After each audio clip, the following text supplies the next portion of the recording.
Look at the statues first, before anyone tells you who they belong to. A long, narrow skull that tapers backward like it was pulled. A jaw too delicate for a king. Wide hips on a man carved, wearing a war crown. For most of Egyptian history, that description would be impossible. Pharaohs were never shown that way. Not once, not for 2,000 years.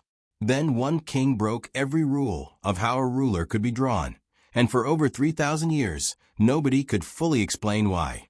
Then a laboratory in Cairo opened his coffin, opened his DNA, and closed the argument for good. What they found inside his bones wasn't a mystery about art. It was a mystery about family. And the answer had been sitting in his skeleton the entire time. His name, in the years before he changed it, was Amenhotep IV. He was born into the most powerful family on earth, heir to an empire that stretched from the Nile Delta to the edges of modern-day Syria, a dynasty so wealthy that foreign kings wrote letters begging for shipments of Egyptian gold, as plentiful as dust. Nothing about his birth suggested he would become the most disruptive ruler in Egyptian history. And yet somewhere around 1353 BCE, everything changed. He renamed himself Akhenaten, one who was effective for the Aten, and in doing so, he didn't just rebrand himself. He declared war on the entire religious structure that had run Egypt for 2 millennia. The god Ammonius, worshipped for generations, served by an enormous and wealthy priesthood, was pushed aside in favor of the Aten, the sun disk itself, worshipped not through statues and hidden sanctuaries, but through open courtyards flooded with light. Temples that had operated for centuries were shut down. Priests lost their income overnight. Akhenaten ordered his father's old capital, Thebes, abandoned, and built a brand new city from nothing in the desert, Akhetaten, horizon of the Aten, known today as Amarna. He carved his intentions into boundary markers on the cliffs surrounding the city, vowing never to leave its borders, as if daring the old order to try to drag him back. That alone would have made him one of the strangest kings in Egyptian history.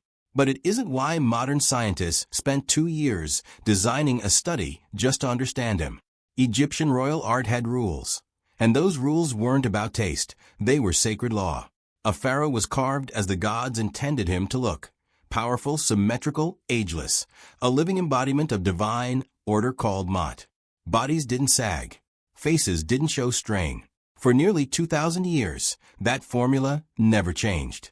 Then Akhenaten's artists began carving something else entirely. His face on temple walls has an elongated, almost teardrop-shaped skull. His cheekbones sit high and pronounced. His eyes are heavy-lidded, almost sleepy. His lips are full and stretched. His neck is unusually long and thin. And below the neck, the proportions get even stranger. Narrow, sloping shoulders, a soft, rounded belly, and hips wider than anything ever carved on a male pharaoh before him.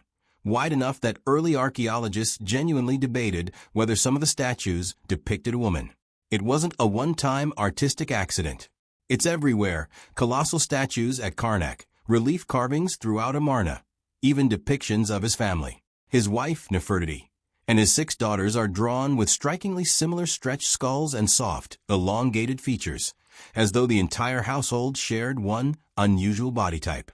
When foreign diplomats visited Akhetaten, they walked through halls covered floor to ceiling in these images, a family that looked unlike any royal family Egypt had ever displayed. For 100 years, Egyptologists argued about what that meant.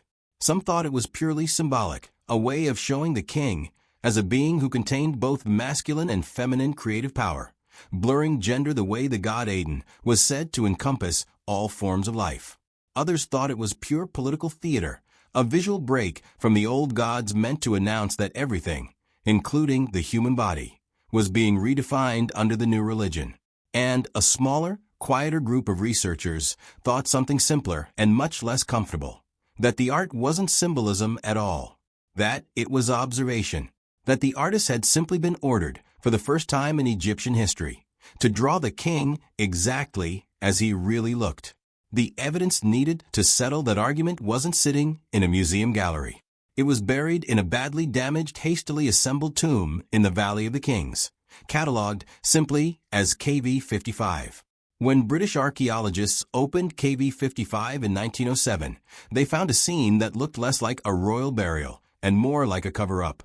The coffin had been stripped of its royal names and antiquity. The cartouches physically cut away. The golden mask that should have covered the mummy's face had been torn off. Whoever the body belonged to, someone in ancient Egypt had gone to considerable trouble to erase his identity. But bodies remember things that inscriptions can't hide. The skeleton inside had a distinctly elongated skull.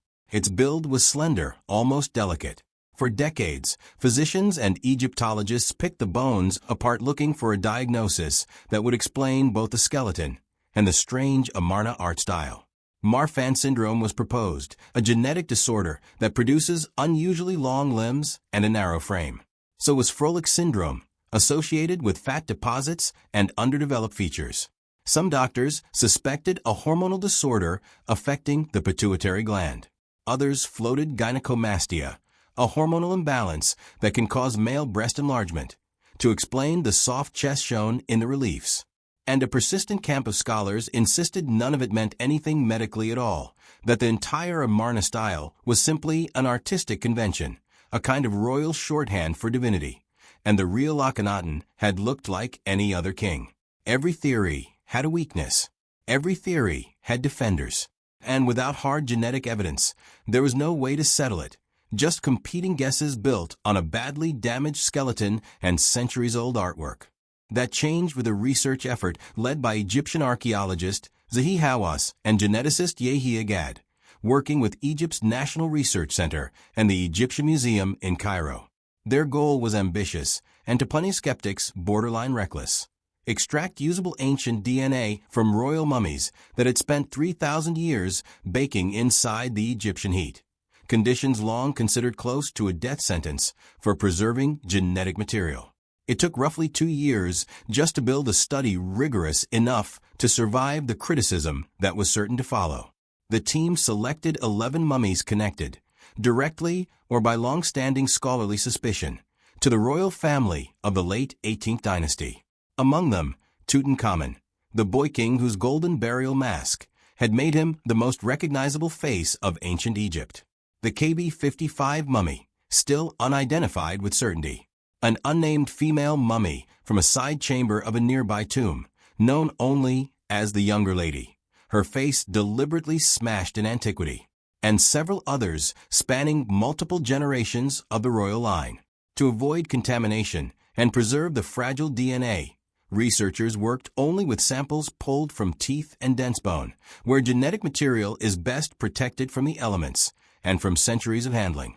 They tested 3 separate genetic markers: mitochondrial DNA, which is passed only from mother to child and traces maternal lineage; Y chromosome markers, passed only from father to son, tracing paternal lineage; and a broader panel of autosomal genetic markers used for standard kinship analysis.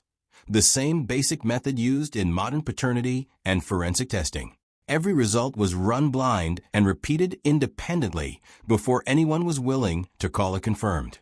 The full methodology and findings were eventually published in the Journal of the American Medical Association in 2010, putting the data in front of the entire international scientific community, not just Egyptology. The results answered more than anyone expected, and not in the direction most people were hoping for. Genetic testing confirmed that the KV-55 mummy, the Younger Lady, and Tutankhamun were closely related, specifically a parent-child relationship pattern consistent with KV-55 being Tutankhamun's father and the Younger Lady being his mother. Combined with skeletal age estimates and other evidence, researchers concluded the KV-55 mummy was consistent with being Akhenaten himself, finally attaching a body to the king behind the strange Amarna art. That alone would have been a major discovery. But the deeper finding was what came next. When researchers checked the ancestry of Akhenaten and the Younger Lady, they found the two shared the same mother and the same father. They weren't distant relatives or a common Egyptian royal pairing of half-siblings from different mothers. They were full brother and sister, and Tutankhamun, the most famous pharaoh in the world, was their son. Full sibling marriage was not unheard of in Egyptian royal families, but it was still relatively rare compared to half-sibling unions, and it came with a genetic price that no ancient Egyptian understood, because they had no concept of DNA at all. When two closely related people have a child, the odds of that child inheriting two copies of the same harmful recessive gene rise dramatically. For children of unrelated parents, the chance of a serious recessive genetic disorder sits around 2 to 3%. For children of full siblings, that number climbs to roughly 25%, a 1 in 4 chance, repeated with every pregnancy, generation after generation, inside a family that had been intermarrying for decades before Akhenaten was even born. Suddenly, the strange proportions on the temple walls looked less like religious symbolism and more like a family photograph. Researchers who studied the KV-55 skeleton alongside the genetic data noted skull and limb characteristics consistent with the artistic style, though they stopped short of pinning it to a single name syndrome. The data didn't point to one clean diagnosis, but to a body shaped by a concentration of inherited traits that simply wouldn't have existed in a less inbred family line. The art, in other words, was an invention. For the first time in 2,000 years, Egyptian artists appeared to have been ordered to stop idealizing the king and to draw what they actually saw in front of them. If Akhenaten's body carried the early warning signs, his son paid the full price. Tutankhamun's skeleton, examined through CT scanning as part of the same broader research effort, revealed a body far more fragile than the golden mask ever suggested. His left foot showed a pronounced clubfoot deformity, with the bones rotated and the arch collapsed, a congenital condition present from birth. A bone at the tip of one toe was missing entirely, another congenital abnormality. Sections of bone in his feet showed signs of avascular necrosis, a condition where bone tissue dies from a disrupted blood supply, likely worsened by the abnormal structure of his feet.